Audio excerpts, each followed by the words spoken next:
Salut à tous les amis, c'est Icon, j'espère que vous allez bien. Aujourd'hui on se retrouve dans une nouvelle vidéo, je vais vous raconter des histoires d'horreur. Je suis pas sûr qu'elles soient forcément vraies, mais c'est pas impossible. Ce sont des histoires qui abordent plein de thèmes différents, mais j'ai voulu vous les présenter parce que moi, je les ai trouvées fort sympathiques.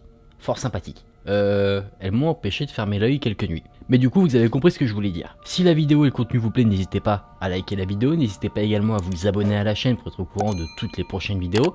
Merci d'être de plus en plus à me soutenir au fur et à mesure du temps. Franchement, ça me touche vraiment. Et apparemment, lui aussi, ça le touche. Toujours là, toujours là. Toujours là au rendez-vous. Lui, c'est le premier abonné. Ou le deuxième. Mais il était dans les premiers. Et pour Aken, allez, allez. Et pour Aken, allez, allez. Olé, olé, olé. Bon, trêve de flagornerie, j'espère que vous êtes bien installés pour écouter ces histoires. Nous on est parti pour aller au coin du feu et voir ce que ces histoires effrayantes nous racontent.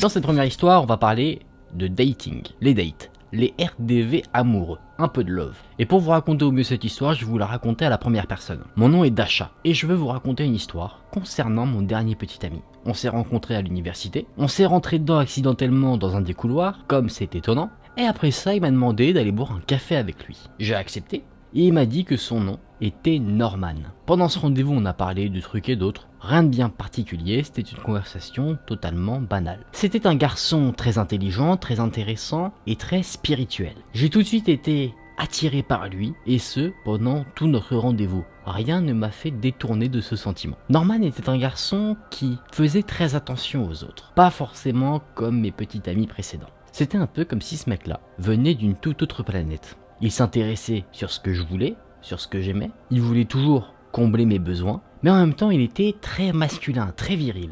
Je me sentais totalement en sécurité avec lui. Les mecs, prenez note pour éviter la friendzone. Au début, tout se passait très bien. Forcément, parce qu'au bout d'un moment, on est sur une histoire d'horreur, donc ça va forcément partir en cacahuète. Un jour, c'était l'anniversaire d'un de mes amis. Tout notre groupe d'amis s'est réuni dans un bar pour le célébrer, et j'ai été très excité parce que j'allais y ramener Norman. C'était la première fois que j'allais le présenter à mes amis, donc forcément c'était un moment que j'attendais. J'attendais un peu leur approbation concernant l'homme que j'aimais. On s'est assis à la table, on passait du bon temps, on buvait, on rigolait, tout se passait bien. À un moment donné, un des garçons du groupe est sorti fumer et Norman l'a rejoint. Ils sont partis à peu près 5 minutes, ensuite ils sont revenus. Et c'est là que la personne qui était sortie avec Norman s'est rapprochée de moi et m'a dit quelque chose. Il m'a dit, Dasha, j'ai l'impression qu'il y a quelque chose qui cloche avec Norman.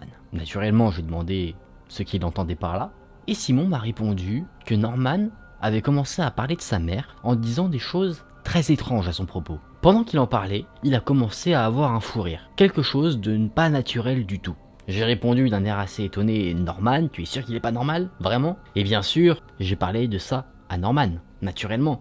Sauf que, plutôt que de m'expliquer la situation, il a tout nié en bloc, comme si ce que Simon m'avait raconté ne s'était jamais passé. Il a même dit que mon ami devait sûrement être jaloux, et qu'il essayait du coup de créer la discorde entre Norman et moi. J'ai cru Norman, parce que, auparavant, dans le passé, Simon m'avait déjà demandé de sortir avec lui, et j'avais refusé. Je me suis donc dit qu'il était fort probable qu'effectivement Simon, jaloux, essayait de créer un conflit entre Norman et moi. Mais ce que Simon m'a dit est quand même resté dans mon esprit, à tel point que plus le temps passait, plus je passais du temps avec Norman, et plus je remarquais des choses étranges. Parfois, quand j'étais avec Norman, j'avais l'impression qu'il n'était pas réellement là. Je voyais dans ses yeux qu'il était absent, et en plus de ça, il restait étonnamment silencieux. Et après ça, il se remettait à parler comme si de rien n'était, comme s'il n'avait jamais eu cette sorte d'absence. Le temps a continué à passer, et là Norman a commencé à me donner un nom très étrange. Il a commencé à m'appeler maman. J'ai décidé de mettre cette petite chose étrange de côté parce que mis à part ça, tout dans notre relation était extraordinaire. Et un jour, quelque chose s'est produit, comme un éclair dans un ciel calme. Quelque chose qui a perturbé ma vie. Un jour, il m'a kidnappé. On était chez moi et mes parents étaient à l'extérieur. Je suis monté à l'étage pour aller chercher quelque chose, et tout d'un coup, j'ai senti Norman m'attraper. Il se tenait derrière moi, et il a placé un mouchoir couvrant mon nez et ma bouche. Il y avait quelque chose sur le mouchoir qui a provoqué mon évanouissement. Quand je suis réveillé, j'étais dans une sorte d'appartement délabré, avec des bâches sur le sol, un tissu sale enfoncé dans ma bouche.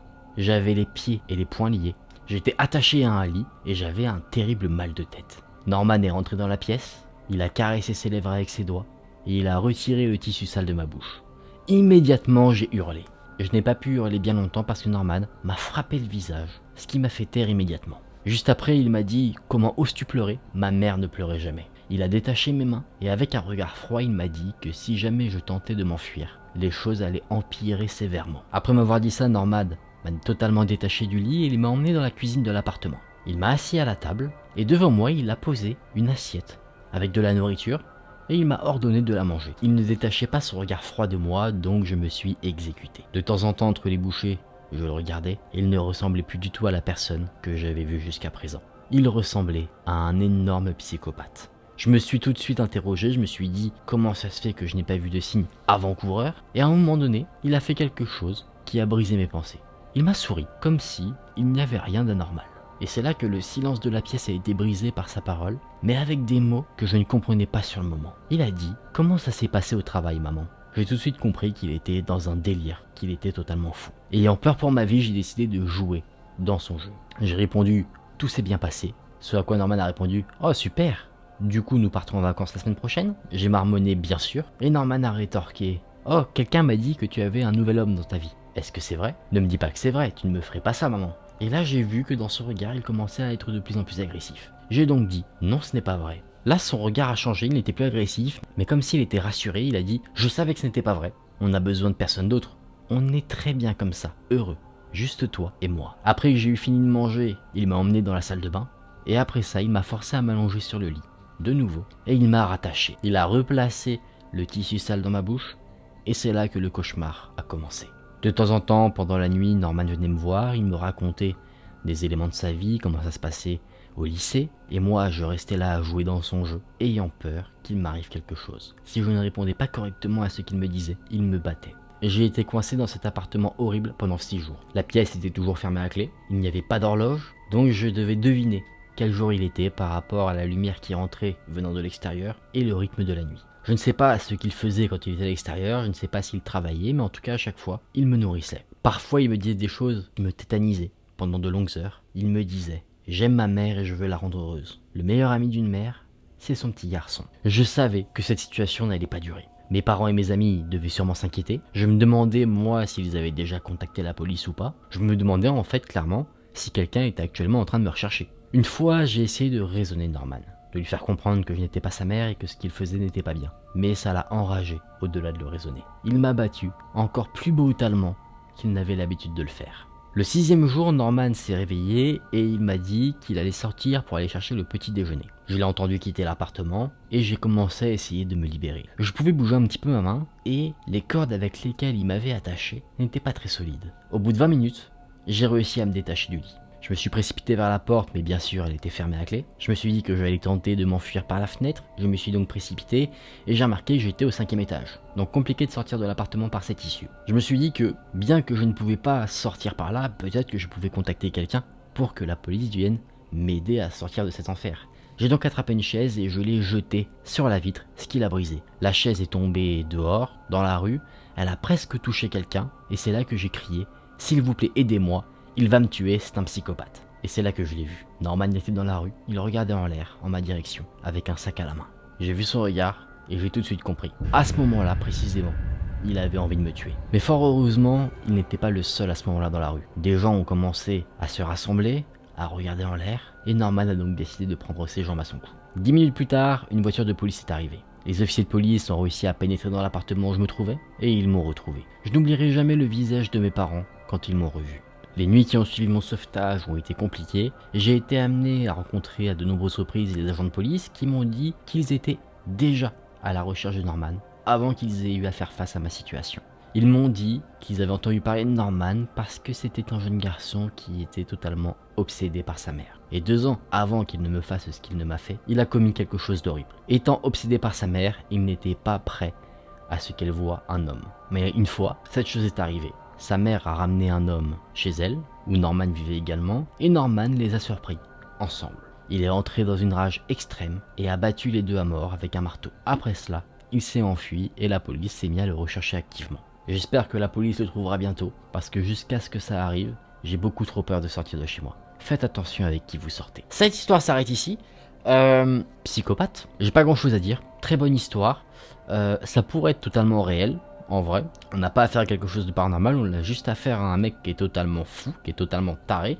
Donc si vous croisez un Norman et qui veut sortir avec vous et qui commence à vous appeler maman, alerte rouge. Non, vraiment, c'est une histoire horrible, pas forcément macabre pendant le déroulé de l'histoire, mais après quand tu apprends ce qu'il a fait finalement à sa mère et du coup au petit ami de sa mère, là tu dis que c'est effectivement chaud. Il aurait sûrement du coup tué celle qui raconte l'histoire si jamais elle avait pas fait ce qu'il disait. On passe tout de suite à l'histoire suivante.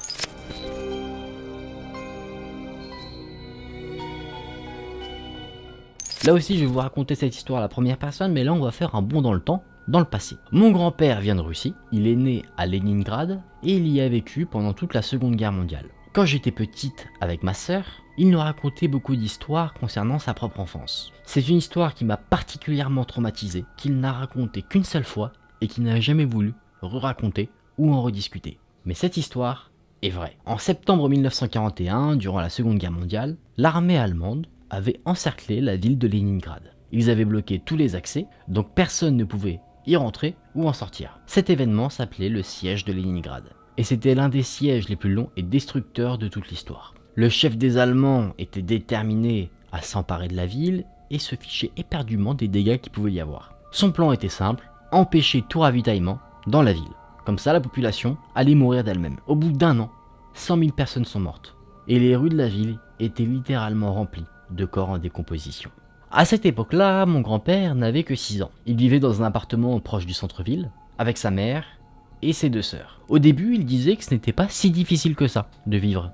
Mais c'est quand la nourriture a commencé à manquer, que là, la difficulté a commencé à se faire ressentir. Chaque jour qui passait était de plus en plus compliqué. Ce n'était plus une vie, c'était de la survie. Il n'y avait quasiment rien à manger. Parfois, mon grand-père arrivait à trouver un bout de pain, mais la plupart du temps, il mourait de faim. La ville était plongée dans le chaos, les gens commençaient à manger des animaux de compagnie, ils attrapaient des chats errants, des chiens errants, des rats, pour se nourrir. Mais au bout d'un moment, à force de manger tout ce qui traîne, plus rien ne traîne. Et c'est là que les gens commençaient à se tourner vers quelque chose d'encore plus glauque, le cannibalisme. Au premier étage du bâtiment où mon grand-père vivait, il y avait 4 appartements. Et ces 4 appartements étaient occupés par des gens. Mon grand-père et sa famille vivaient dans un des appartements, le second était occupé par une femme et ses 2 enfants, le troisième par un homme et sa femme, et dans le quatrième, il y avait 2 sœurs qui vivaient ensemble, qui s'étaient jamais mariées. Une nuit, mon grand-père était dans son lit, il n'arrivait pas à dormir parce qu'il avait trop faim, et tout d'un coup, il a entendu un cri horrible. Un cri qui disait « Aidez-moi ». Ça a réveillé toute la famille de mon grand-père, et le son semblait venir d'un des appartements voisins. La mère de mon grand-père,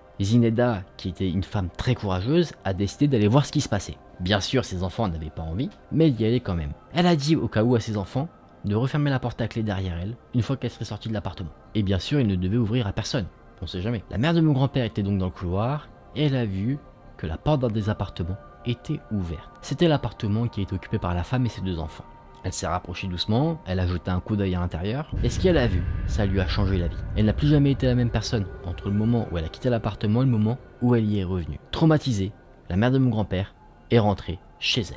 Elle était pâle, elle avait du mal à respirer, et elle a dit à ses enfants ce qu'elle avait vu. Elle a dit qu'elle avait vu une mare de sang, une main seule qui traînait sur le sol, et elle entendait un son, le son de quelqu'un qui mâchait. Bien sûr, ça a mis un terrible malaise dans la famille. Le lendemain, la mère a quand même voulu retourner voir s'il y avait toujours le même spectacle. Le couloir était totalement silencieux, comme s'il ne s'était rien passé du tout. La mère, après ça, est rentrée chez elle. Le temps a un peu passé, la situation s'est un petit peu améliorée, parce que l'armée russe a réussi à dégager une route pour pouvoir donner des ressources à la ville de Leningrad. Un matin, la mère de mon grand-père est sortie pour voir si elle pouvait pas acheter un peu de nourriture dans la rue. En rentrant, elle voit que la porte du 3e appartement, celui occupé par un homme et sa femme, est ouverte. Tout de suite, elle a des souvenirs de ce qu'elle avait vu dans le passé. Elle décide donc de jeter un petit coup d'œil à ce qu'elle voit. Ces 2 corps sur le sol, totalement mis en pièces. La chair arrachée des os de l'homme et de la femme qui vivaient dans les lieux.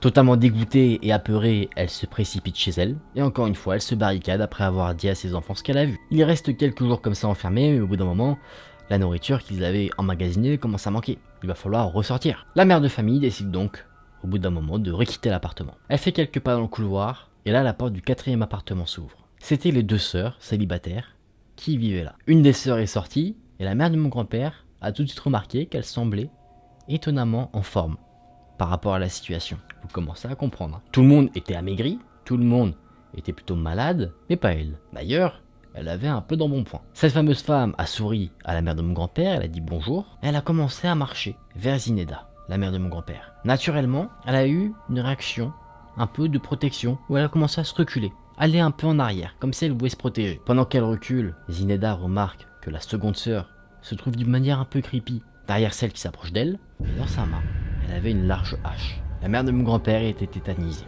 Elle était enfermée dans le couloir avec ces deux femmes, et naturellement, apeurée, elle a poussé un énorme cri. Les deux sœurs, elles, s'avançaient doucement de la mère de mon grand-père, se léchant les lèvres, se languissant de leur prochain repas. Mais là, un miracle. Une des sœurs de mon grand-père, qui regardait la scène au travers du Judas, a également remarqué qu'il y avait un groupe de soldats qui passait par là, un groupe de soldats russes dans la rue, et les enfants ont donc ouvert la fenêtre pour les appeler. Les soldats se sont précipités dans l'immeuble, et ils ont vu, en arrivant dans le fameux couloir où se passait cette scène horrible, qu'il y avait deux femmes qui essayaient d'entraîner une, beaucoup plus mince, presque squelettique, dans leur appartement, en criant. Les soldats ont levé leurs armes et ont demandé aux deux sœurs d'arrêter ce qu'elles étaient en train de faire. La femme avec la hache a commencé à foncer vers un des soldats et le petit groupe de soldats a fait feu sur la femme avec la hache. Ils ont ensuite ordonné aux deux femmes restantes, une des sœurs et Zidena, à se mettre au sol. Les soldats ont interrogé les deux femmes, la mère de mon grand-père a raconté, elle, ce qui s'était passé. Elle a dit que les deux sœurs étaient cannibales, qu'elles avaient bouffé des voisins, et effectivement les soldats, après investigation dans les appartements qui avaient été du coup vidés, ont remarqué qu'il y avait des restes humains, ce qui confirmait du coup les révélations de la mère de mon grand-père. La mère de mon grand-père a été escortée jusqu'à son appartement, et l'autre femme, la sœur restante, elle, a été exécutée. À l'époque, c'était la punition pour le cannibalisme. C'est un an plus tard que les Russes ont réussi à repousser les Allemands à Leningrad. À peu près 1,5 million de personnes sont décédées et encore 1,5 million ont été évacuées. Dans tout ça, mon grand-père et sa famille ont réussi à survivre. Et ce n'est pas surprenant, il y avait beaucoup de chair sur les deux sœurs. Cette histoire s'arrête ici. C'est dégueulasse. Si vous n'avez pas compris, les deux sœurs ont mangé les voisins, et la famille du grand-père et le grand-père ont mangé les deux sœurs une fois qu'elles avaient été abattues. On peut se dire, si on veut une petite morale un petit peu, quand même, vous dire il y a les gentils et les méchants, la famille du grand-père et le grand-père ont attendu que les deux sœurs soient décédées pour les bouffer. Ils n'ont pas assassiné quelqu'un de bien en vie pour les bouffer. Ça reste dégueulasse, on est d'accord. Après, c'est vrai que c'est une question légitime à se poser, hein, tu sais, les trucs un peu, genre est-ce que si t'es une île déserte et que tu es avec quelqu'un et que la personne meurt et que toi t'as rien à manger, est-ce que tu la mangerais, tu vois, ça c'est le genre de petites questions des fois que les gens peuvent se poser, se dire est-ce que je le ferais, est-ce que je le ferais pas, tu sais jamais vraiment de toute manière tant que ça t'arrive pas, je pense. Mais bon, ça reste dégueulasse, rien que d'y penser. Les amis, je vous propose qu'on se remette dans une ambiance beaucoup plus chill pour débriefer tranquillement de la vidéo. Alors, comment vous avez trouvé ces histoires? Franchement, je vous avais pas menti, elles sont plutôt bien, elles sont plutôt lourdes. C'est de l'horreur qui traite de différents aspects. On a la partie vraiment horrifique où une femme vit un cauchemar. On a l'autre partie où là, c'est quelque chose de clairement dégueulasse, de gore. J'espère que ça vous a intéressé, j'espère que ça vous a plu et que les petits frissons, ils sont bien présents sur votre peau, ils sont bien au rendez-vous après cette vidéo. J'espère que vous avez passé un bon moment. Si c'est le cas, n'hésitez pas à liker la vidéo, n'hésitez pas également à vous abonner à la chaîne. Merci d'avoir regardé la vidéo, on se dit à très vite dans une prochaine vidéo, prenez soin de vous, c'était Aken, salut!